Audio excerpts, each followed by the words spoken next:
E aí, pessoal da Elite, tudo bem?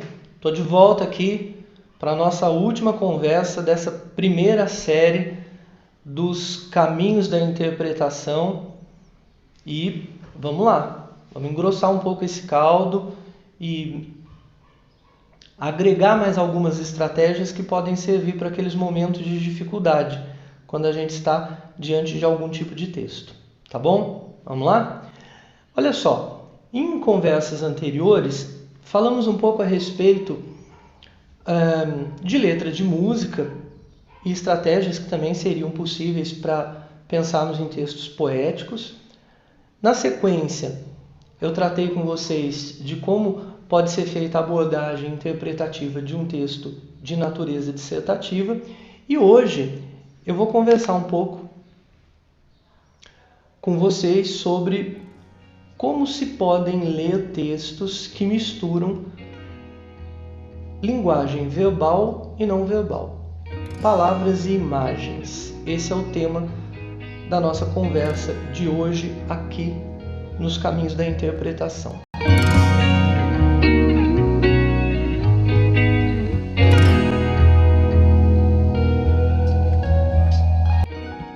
Bom, a título de introdução eu diria para vocês o seguinte: é muito comum, tem sido cada vez mais comum, nós encontrarmos esses textos que misturam palavras e imagens e talvez a forma que se tornou mais clássica, mais popular, mais recorrente hoje em dia sejam as tirinhas. Por isso eu acabei escolhendo as tirinhas como objeto de análise hoje, para nós pensarmos um pouco em possíveis alternativas de leitura.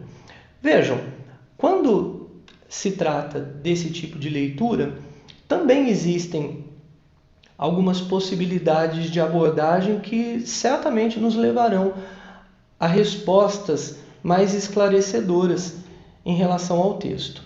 Eu apontei para vocês, é possível ver na tela aí, algumas dessas saídas. Primeiro, façam uma seleção dos elementos que são mais relevantes no texto.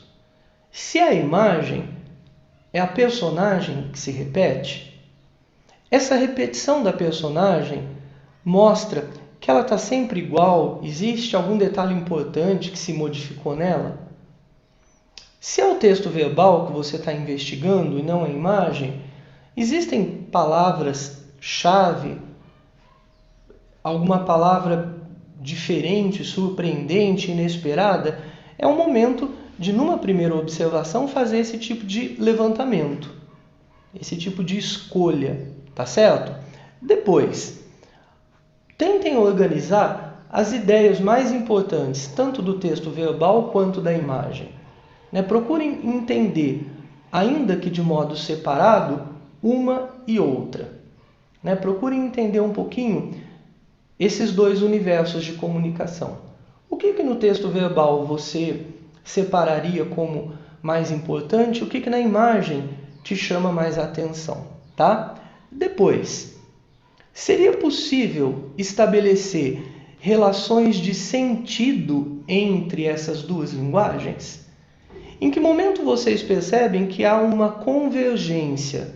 Em que momento vocês percebem que essas duas coisas dialogam? Os elementos que vocês separaram de um texto e de outro, em que circunstância eles se casam? Em que um revela coisas sobre o outro? E, finalmente, vamos tentar produzir uma leitura, uma compreensão dessas imagens e dessas palavras integradas no mesmo processo que, afinal de contas, é o enunciado.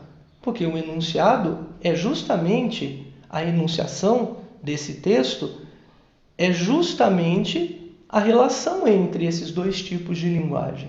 Tá? Vamos treinar um pouquinho essa nossa capacidade de ler e ver. Eu coloquei aí para vocês uma tirinha que vem aí com 3 quadrinhos e ela é bem bacana, ela é muito interessante. E num primeiro quadrinho vai aparecer um texto verbal que diz o seguinte: não gosto de monocultura, nem no campo, nem na cidade. Na sequência, nós temos uma imagem diferente e o texto diz: prefiro riqueza de vida, cores, sonhos, pensamentos. No terceiro quadrinho, multiculturas, pluripensares, gentediversidade. Vamos fazer aquilo que eu recomendei. Vamos partir do texto verbal, que parece aquele com o qual a gente tem mais intimidade. Olha lá no primeiro quadrinho, monocultura. No segundo quadrinho, riqueza de vida, cores. No último quadrinho, multiculturas, pluripensares. Né? Vocês já vão estabelecendo relações entre as palavras. Monocultura, riqueza de vida, multicultura. Notaram? Como é que a gente consegue já perceber um campo semântico aí nítido? Monocultura, riqueza de vida, multiculturas. Já começa a se desenhar para a gente uma interpretação muito nítida. Vamos dar uma olhadinha na imagem. O primeiro quadrinho é marcado por uma série de balões que a gente vê muito nas histórias em quadrinho, né, nas tirinhas. E esses balões são monocromáticos, eles são todos cinza e não há nada escrito neles.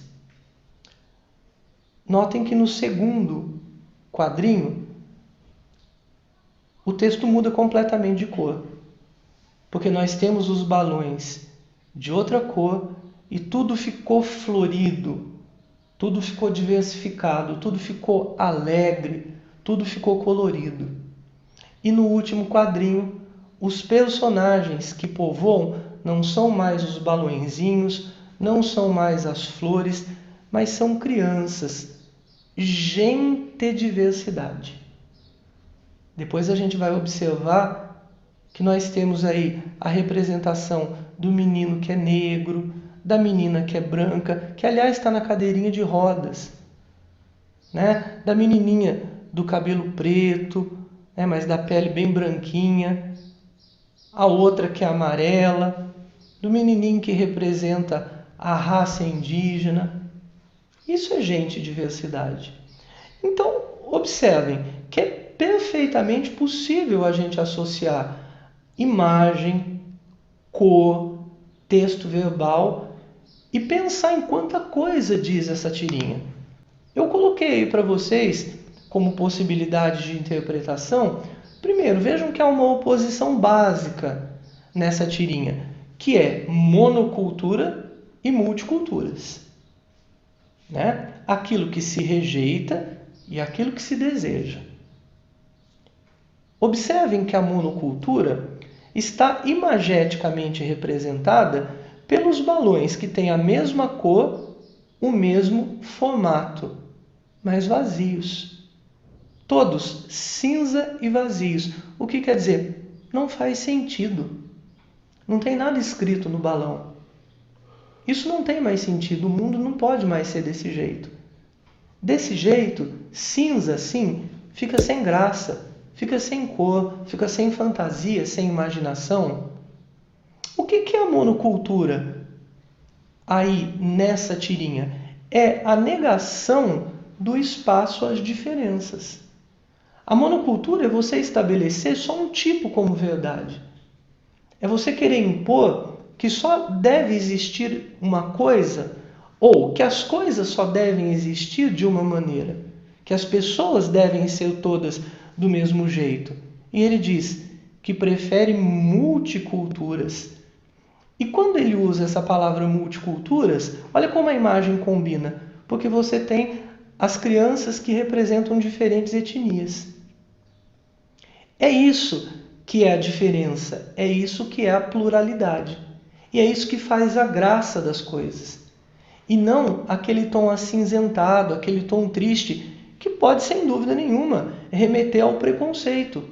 O preconceito é triste. O preconceito impede as diferenças. O preconceito impede que nós possamos conhecer a diversidade em todos os sentidos. Eu também chamaria a atenção de vocês no sentido de pensar, portanto, que multiculturas, a palavra aí devidamente empregada, sem dúvida nenhuma aponta para a ideia de que é preciso que haja um discurso de aceitação, um discurso contra qualquer forma de preconceito. E como é que se chega a isso? Porque quando se pensa em multiculturas, nós pensamos obrigatoriamente em pluripensares, em pensar de diferentes maneiras, em mudar o nosso pensamento e o julgamento que pretensiosamente nós fazemos das pessoas e das ideias, e dos padrões, por que não dizer? É pensar diferente, é ampliar o pensamento, é dar a você mesmo a possibilidade de pensar as coisas de outras formas, e isso quer dizer conhecê-las melhor. Gentediversidade. Nós temos aí um neologismo, né? Gentediversidade é uma palavra, uma composição formada por justaposição. A ideia é essa, é justapor, aproximar as diferenças, tornando-as semelhantes, aceitáveis. Aliás, eu gosto muito de uma coisa nessa tirinha. Quando ele fala de monocultura, ele usa a palavra no singular, o substantivo no singular. E quando ele fala de multicultura, ele flexiona o substantivo no plural. Ele não fala multicultura, ele fala multiculturas. Muito embora não fosse necessário, por quê? Porque o prefixo multi já dá a ideia de vários. Mas ele reforça a ideia do multi com a desinência S, que é a marca do plural, fundamentalmente em língua portuguesa.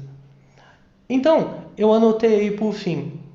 Observe-se a variedade formal e cromática a partir do segundo quadrinho. A minha decisão de fazer da vida uma coisa mais alegre, mais divertida e mais inteligente, de colorir a existência, quer dizer, aceitar, pensar em tantas possibilidades que são diferentes daquelas que às vezes a gente adota. Uma só. Só pode ser desse jeito, só é assim. É muito melhor, é muito mais justo, é muito mais prudente e é muito mais enriquecedor que a gente conheça as coisas na melhor e na maior proporção que a gente consiga atingir. Vamos dar uma olhadinha na segunda tirinha? E vamos tentar fazer o mesmo processo de observação? A vida é risco, diz o caracol, no primeiro quadrinho. No segundo, ele está olhando para aquele cavalete, para aquela tela, onde ele leu A Vida é Risco. E aí apareceu uma novidade, vocês viram? Um balãozinho que quebra esse tom monocromático do primeiro quadrinho, porque esse balãozinho é amarelo. Amarelo não é qualquer cor, não. Amarelo é uma cor radiante. É uma cor de vibração, de energia. E esse amarelo está semanticamente reforçado de um ponto de exclamação.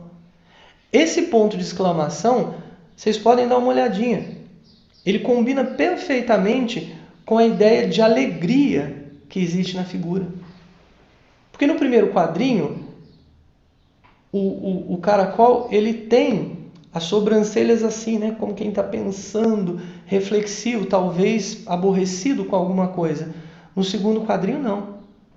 Os olhos mais atentos, ele está rindo, está contente, feliz, surpreso, como quem teve uma boa ideia.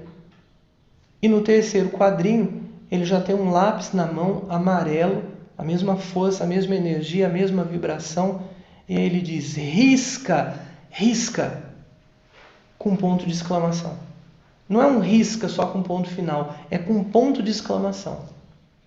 E o ponto de exclamação, naturalmente, indica o estado de espírito dessa personagem que se propõe a uma atitude. No último quadrinho, a gente volta ao primeiro. No primeiro, ele nos apresentava uma tela monocromática em que se dizia a vida é risco.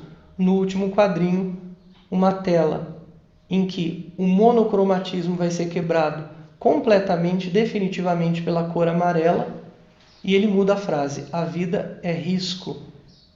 Ele risca a letra C e enche de amarelo o sol, o lápis, risca embaixo e transforma a vida é risco em a vida é riso. É muito bonitinha e é muito inteligente essa tirinha. Quer ver? A vida é risco. O risco pode ser essa representação gráfica da linha do tempo, né? Nós nascemos, crescemos, nos desenvolvemos, envelhecemos e morremos. Pode ser até aquela linha, né? Que eu tenho aqui numa tatuagem, né? As batidas, né, do coração que são representados também dessa mesma maneira. A vida é isso, pode ser só isso. Pode ser simplesmente a gente observar o tempo passando. Ou será que é risco também no sentido de perigos, de incertezas que nós enfrentamos na nossa trajetória? Das intempéries, dos encontros, dos desencontros, dos quais nós não temos certeza nunca. Você já tem aí uma polissemia, uma linguagem que se oferece com a possibilidade de mais de uma interpretação, que num texto de natureza objetiva não seria conveniente. Nesse aqui é absolutamente fundamental. Um elemento visual importante que eu já destaquei lá para vocês. No segundo quadrinho aparece a cor amarela. Então já vamos articulando a ideia do texto verbal com a do texto não verbal, a cor, a imagem. A cor amarela, que é vibração, que se faz acompanhar do ponto de exclamação. Gente, o ponto de exclamação não diz nada e diz tudo. Ele não é uma palavra, mas ele é um sinal que expressa muita coisa. Algum tipo de euforia, de susto, de surpresa, de alegria, né? Vejam, colorir a vida, inserir ali o amarelo, deve ser dar à vida mais alegria, mais energia. E essa energia, a alegria é uma coisa solar, a tristeza é sombria, é noturna, a alegria é solar. Quando você diz uma pessoa solar, é uma pessoa vibrante, alegre. E vocês vejam que lá no final vai aparecer justamente o sol, né? Metaforizando essa condição. Quando que a gente se torna uma pessoa solar? Quando a gente resolve. É melhor ser alegre que ser triste. Alegria é a melhor coisa que existe. Só para lembrar os poetas, né? Se a vida é risco, tem uma hora que ele faz isso aqui. Risca, porque talvez ele não queira mais que a vida seja só risco, ou que a vida seja sempre essa mesma coisa. A gente vai vivendo e vai vivendo. Não, vamos riscar isso da vida. A vida não pode ser só isso, né? Você viver cada tempo. Então ele acrescenta, arrisca, se aventure, ouse, viva novas experiências, experimente outros pontos de vista, experimente outras vivências, relações com pessoas diferentes, aqueles grupos que você não conhece, que talvez tenham ideias, ideologias aparentemente tão diferentes, que podem acrescentar ao que você já pensa. Arrisque-se, arrisca, né? Sem medo de encontrar felicidade naquilo que é novo, naquilo que pode trazer um pouco de cor para essa existência monótona, cinzenta, monocromática. Somente quem arrisca transforma o risco em riso. Transforma a incerteza na possibilidade de você rir, de você vir a ficar mais alegre. Vocês vejam que ele brinca aí com as palavras risco e riso. É uma brincadeira fonética, é um trocadilho, e é uma brincadeira semântica. Porque você suprime um fonema C e cria uma outra palavra que tem um outro sentido que renova a vida. Do risco ao riso. Do medo de arriscar-se à realização que você encontra nas coisas novas que você experimentou. Resumidamente, a gente pode dar outra definição para a vida. A nossa atitude permite muitas vezes que a gente renove o sentido da própria existência. Quando a gente consegue encontrar graça, alegria, e é aí que faz sentido. Esse é o bom da vida. É essa habilidade para transformar as incertezas em coisas que sejam alegres. E mesmo que não dê certo, sempre haverá outras tentativas. Finalmente, eu diria para vocês que a grande proposta do texto é mostrar justamente que nós somos seres que não estão nunca terminados. Nós somos seres em constante processo de transformação, de construção, de reconstrução. Porque podemos voltar, pleonasticamente, podemos voltar atrás, mudar de opinião. Na medida em que nós conhecemos e experimentamos coisas novas, alterar a opinião que nós tínhamos e perceber que coisas até que nós víamos como alegres ou preocupantes podem não ser alegres como pensávamos que eram e podem também não ser preocupantes como achávamos que podiam ser. A gente se surpreende até com as coisas que pensávamos conhecer.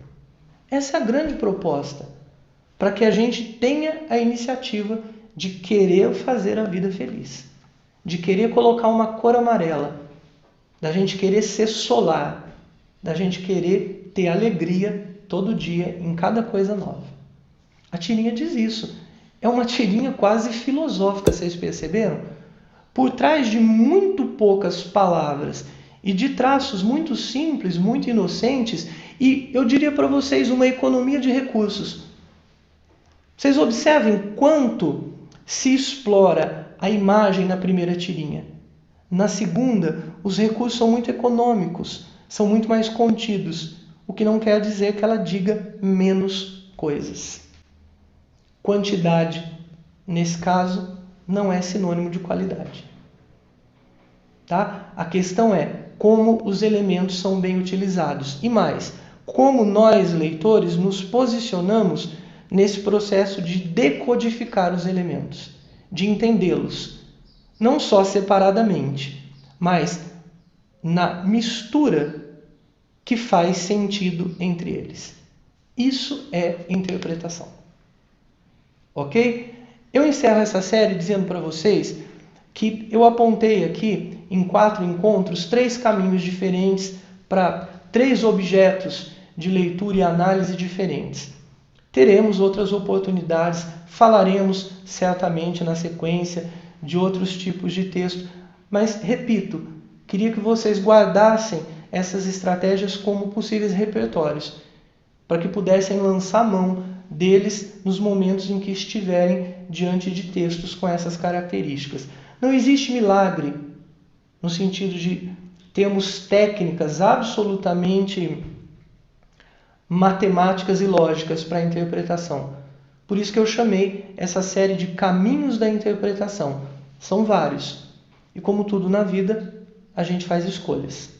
Por isso é preciso saber vários, conhecer diversos. Multi-caminhos para multi-leituras. Eu sempre encerro com aquela famosa tela das referências bibliográficas. Apoiem-se em gente que sabe. É com elas que a gente aprende. Busquem esses livros, esses autores. Leiam, ouçam o que eles têm a dizer. Atentamente. Com relação a mim, escutem o que eu vou dizer. Inscrevam-se nesse canal. Ativem o sininho. Sempre receberão notificações. Sempre vai ter novidade. Eu sempre procuro deixar as coisas para vocês relativamente mais fáceis ou claras, para vocês entenderem que descobrir o universo da língua portuguesa em todos os seus aspectos é muito legal, é muito curioso, desafiador e satisfatório. Quando a gente se torna dono dessa habilidade, é muito prazeroso, muito gratificante. A Elite da Língua é o lugar para você fazer isso. Cada dia mais e cada dia melhor. Vem com a gente. Um beijo, pessoal. Até o próximo encontro.